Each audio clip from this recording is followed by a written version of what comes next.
Hello and welcome back to Fun with Floral Art.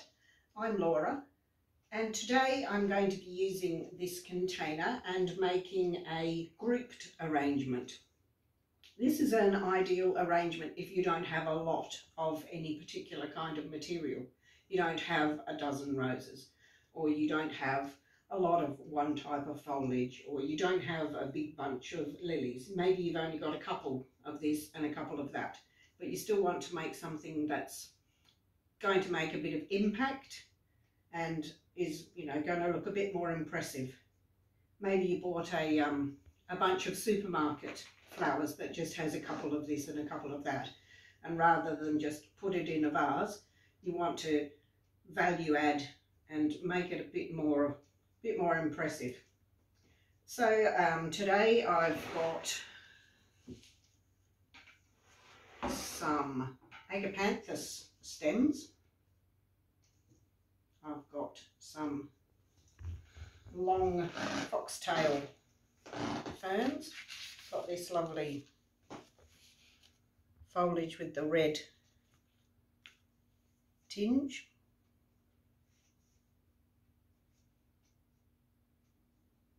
Then I've also got, you can see there's a colour scheme happening here. I've got some small leucadendrons that also have a little red tinge, and some of these lovely darker red leucadendrons, a little bit more foliage, and I've got these nice red chrysanthemums and a couple of these succulents as well.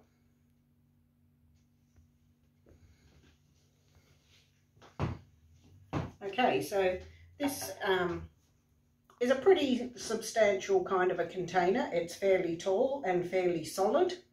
So I've put floral foam in it already.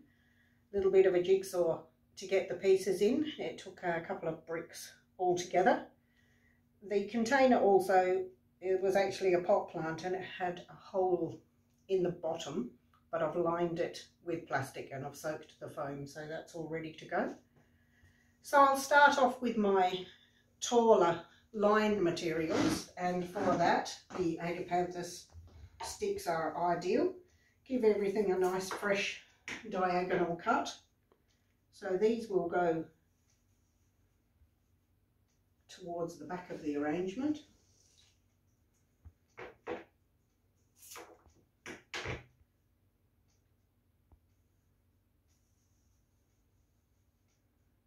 There's a couple of pieces in.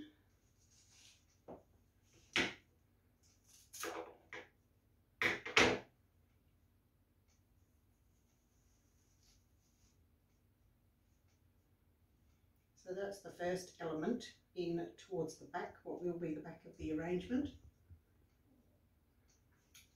The next tallest material would be these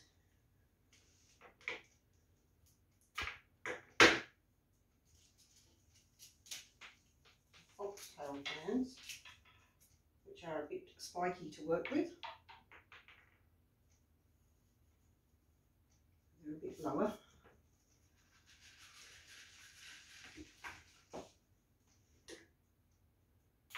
They also have little berries on them as well, which gives a nice texture. You can hear them.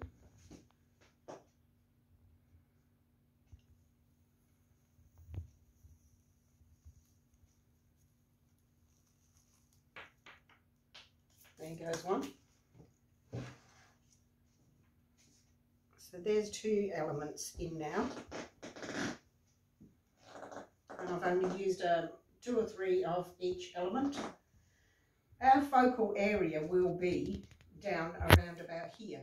So that's where the larger elements will go, and the smaller ones will go in the outer areas of the arrangement. It's not going to be a symmetrical arrangement, but that doesn't mean that it shouldn't also be balanced.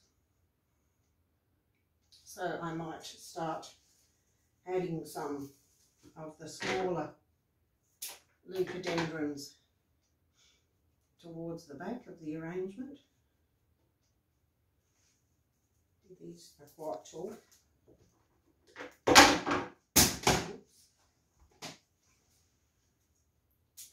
with them. And I also have these leaves which have red on the reverse side. And they're nice and long. So if I trim them rather than to a point, but just to a straight edge. And the easiest way to cut these kind of leaves is to a point. And then it's much easier to insert them.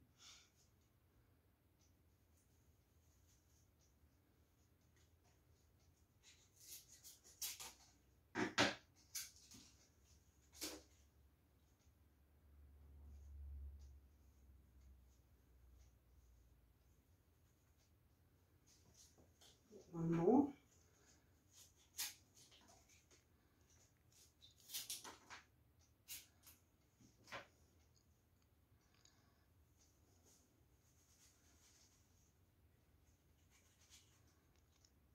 Got a few elements in there now.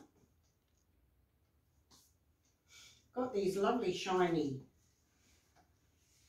leaves which I will bend over to make a loop, and I've got my stapler. So when you're stapling leaves, it's better to go against the grain so they don't tear. So I'll use these more down towards the front.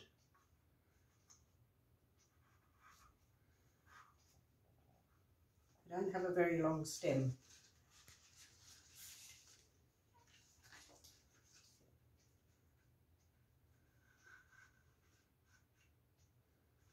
So I want one to sit above the other.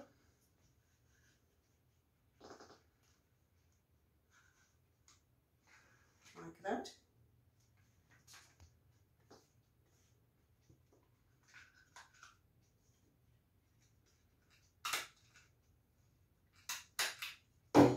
Nice sharp cut.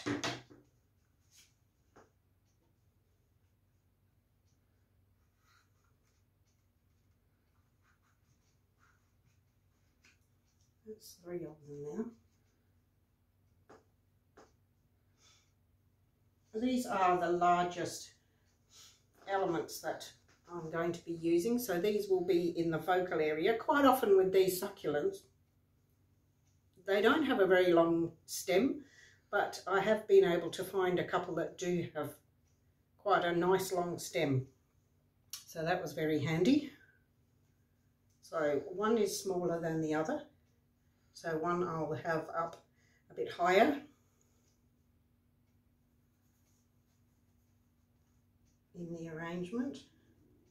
They've got nice strong stems. And this one I'll have more pointing towards the front.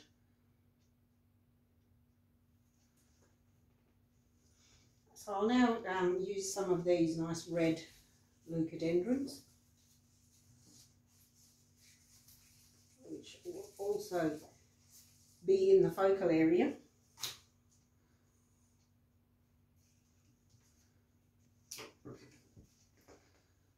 So they'll be pointing more towards the front.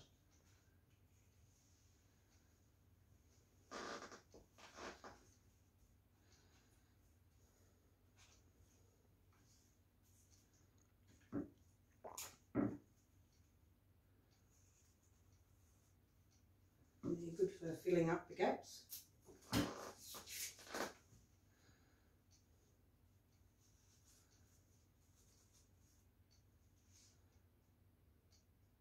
So you can definitely see the red working there now.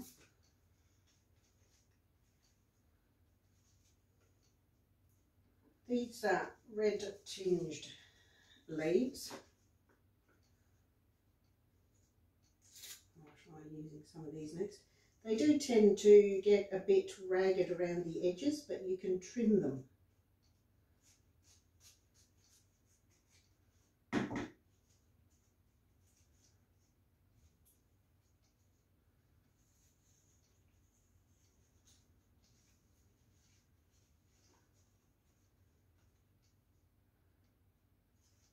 want to point a bit downwards. This is the larger one, so I might, as I did before, bend this one. These do have a tendency to tear, so if you are stapling them, you do need to staple against the grain, or they will tear very easily.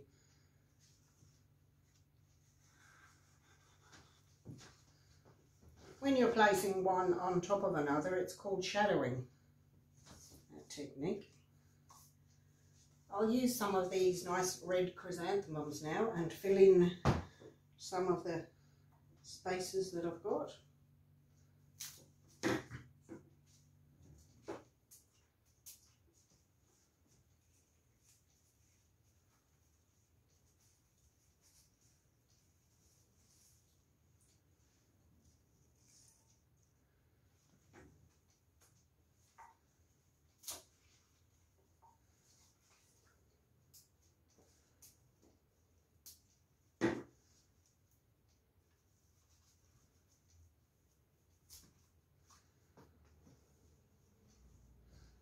There's 4 stems in this bunch.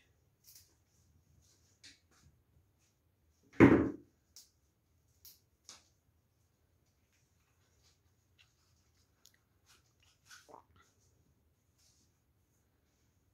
I'll put the last one towards the front.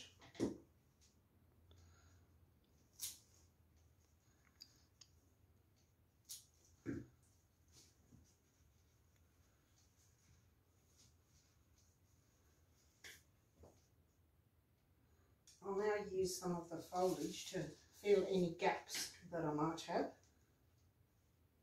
This foliage has also got some berries on it, which is very useful. This is an arrangement that will be seen from the front, so you don't need to worry too much about what's going on at the back because you won't really see it.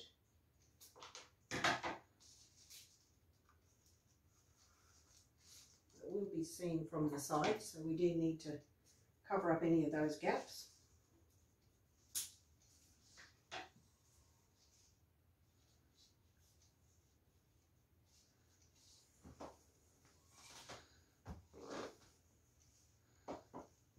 I'll use a couple more of these other leucadendrons to fill in. These have opened up quite a bit because it's very warm.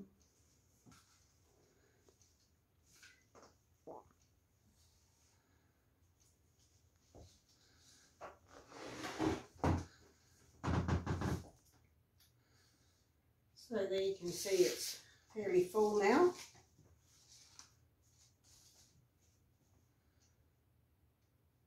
So this is a grouped arrangement where I didn't have a lot of any particular kind of material, but it's quite a large arrangement and it's fairly solid. And I've also used that warm red colour scheme. So I hope you've enjoyed today watching the grouped arrangement take shape. And thank you for watching.